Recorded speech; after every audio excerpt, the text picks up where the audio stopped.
Yung mga kalap sa aming re-repairin itong galing sa Costco chicken. Rotisserie chicken.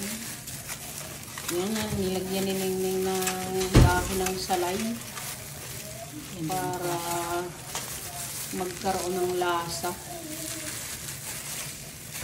Dahil alam naman ninyo siguro doon sa ibang alam ang lasa ng chicken ng Costco.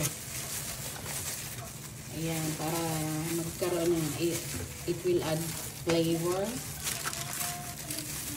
to our already cooked chicken.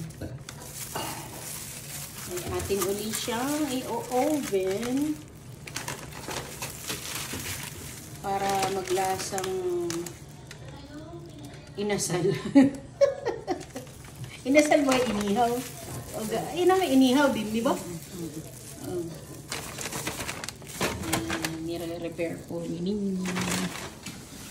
Yan ang ating chicken.